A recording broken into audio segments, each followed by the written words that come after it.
Welcome back to the wonderful world of words with me, Mrs. Morrison, here in Edinburgh in Scotland. And I'm just wondering how you got on with your week 3 challenges. So let's have a look at the first one that we tried. And it was to build a word web with the word friend as the base. So here's a few that we got together. And you'll see that I created some compound words, and I added some prefixes, and I added some suffixes to these to create this word web, all coming from the Old English meaning loving and related to the goddess Frigg. So that's where we get the F-R-I from in friend. And you'll realise that by writing it lots and lots of times, it goes into the motor memory, and then you always remember that there's an I there because that's where it comes from originally.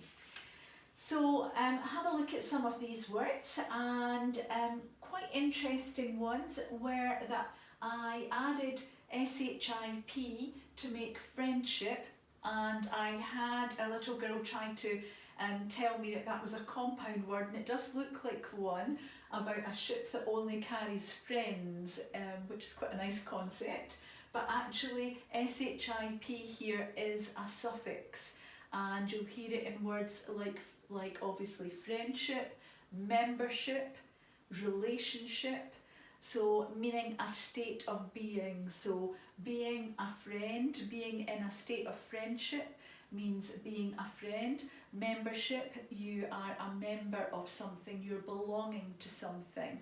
So that gives you the idea of that SHIP as a suffix. An interesting one, a little bit sad really, to be friendless, meaning that you don't have any friends at all. So that's another suffix, LESS.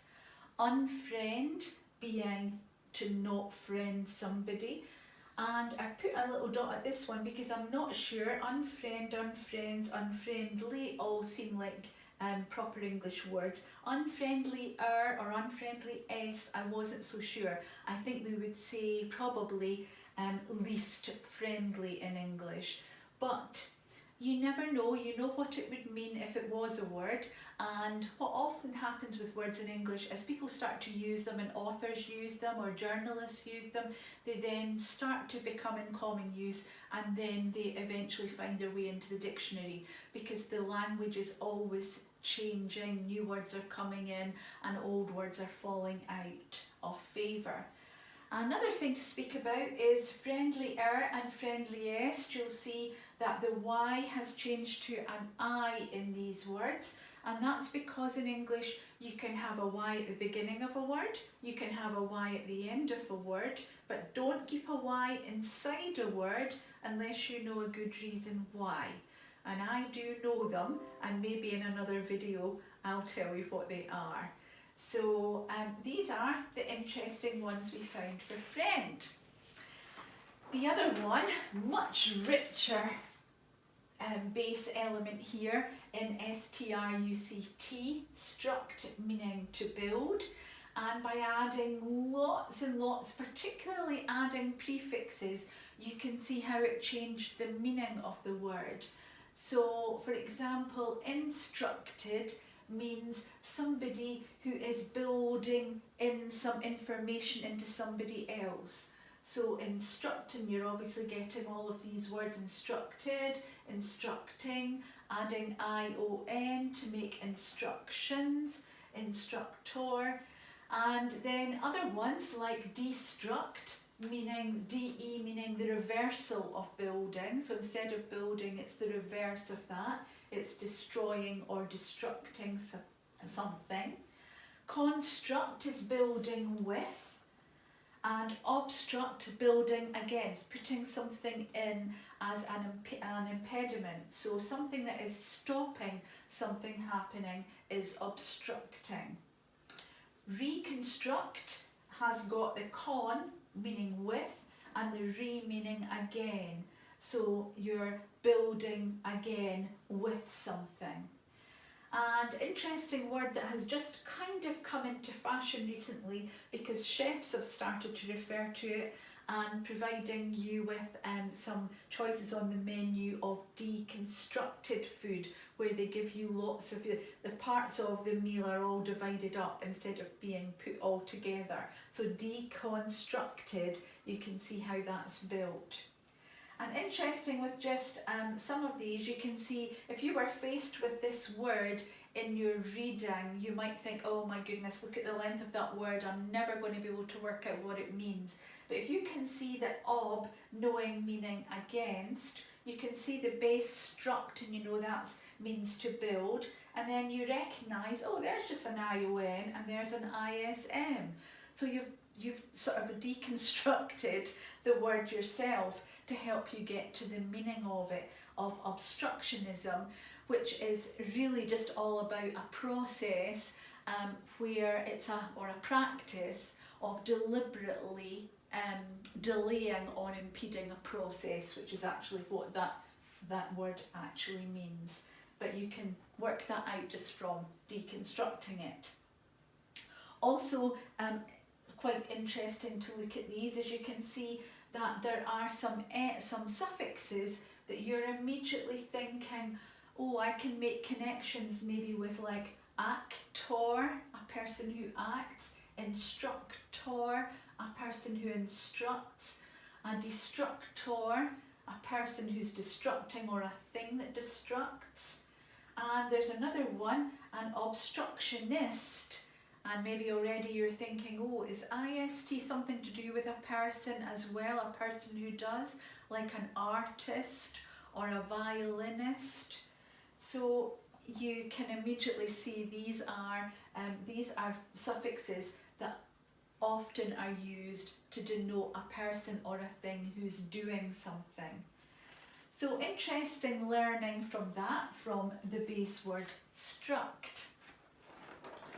And round 2 were the portmanteau words that I gave you, and a few people asked me about that word because I said it meant to carry a cloak, but we didn't know the connection between two parts of words. And actually when I looked it up, I discovered that it used to be a portmanteau was also a leather case, an old-fashioned leather case, that when you opened it up it had two parts, two compartments there. So that's where it gives you the idea of two words, two little bits of words that have come together. So here's the answers to these ones: motel, a motor and a hotel; smog, smoke and fog; brunch, breakfast and lunch; ginormous, giant, can be gigantic as well, and enormous; helicopter and airport for heliport; breath and analyse for breathalyse; chortle, that was a little bit of a hard one; chuckle and snort; moped, motor and pedal; and flurry, flutter and hurry. It's a nice one. And somebody also gave me guesstimate as well, a cross between a guess and an estimate. So portmanteau words. And I give you a little bit of a challenge to see if you could find me a complete English word that ends in an I, other than I itself. And unfortunately nobody was able to prove me wrong with this one. Some people came up with ski, but that's a word we've just stolen from Norwegian. Taxi is an abbreviation for taxi meter cabriolet, which is where we get taxi cab from. And spaghetti we've just borrowed directly from Italian. These are words that we've stolen, but they're not actually originally English words. So keep looking. If you find any, send them to me and let me know. But you'll see, as in the previous words when we were looking at friendlier and friendliest and how the Y had changed to an I, in English often I and Y job share. So when you can't have an I at the end of a word, then the Y jumps in.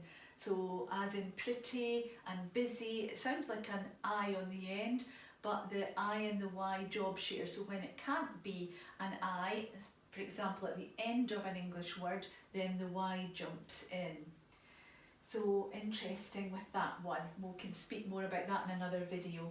And lastly, I asked you why hamburgers are so called when they aren't made of ham, and lots of you worked out it was because hamburgers come from the place in Germany called Hamburg, and that's why, similar to Frankfurters, come from Frankfurt.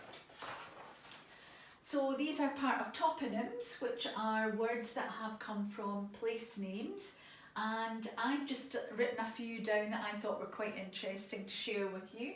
And badminton actually was called Pune first. That was the actual original name for the game of badminton, and it was played in Pune in India. And then it changed and became something that was very popular in the Duke of Beaufort's lands in Gloucestershire, and that's where they started to play the game in badminton. So it then changed from Pune to be called badminton, named after the place Badminton. Chihuahua might be a bit of a folklore that it's named after a place in Mexico which is called Chihuahua. They definitely had dogs, particularly wild dogs there, that were recognised in the Mexican state of Chihuahua, but we're not absolutely 100% sure that that's where the small dogs that we know of comes from. But there certainly is a place in Mexico called Chihuahua. Doolally, meaning a little bit crazy and mad, comes from a place in India called Deolali, which was a hill station where British Army transited through, and while they waited to be repatriated and sent back home, and often they would have to wait there for quite a while, and it was said that some of them went a little bit crazy while they were waiting to be sent home. So that's where the word doolally, if you've ever heard anybody saying they're going doolally, they're going a little bit crazy. The word marathon is a town in Greece, and at the time when the Athenians were battling against the Persians, it's believed that a Greek gentleman was sent off to run 26 miles to get the help of the Spartans. So that's where the idea of running a long race called a marathon comes from. Olympics is a little bit obvious. It's from places in Greece. Mount Olympus is the tallest mountain in Greece, and it was believed to be where the god Zeus lived. And the area of Olympia in Greece is where the first games were held. And last of all, canary birds did come originally from the Canary Islands, the little yellow birds.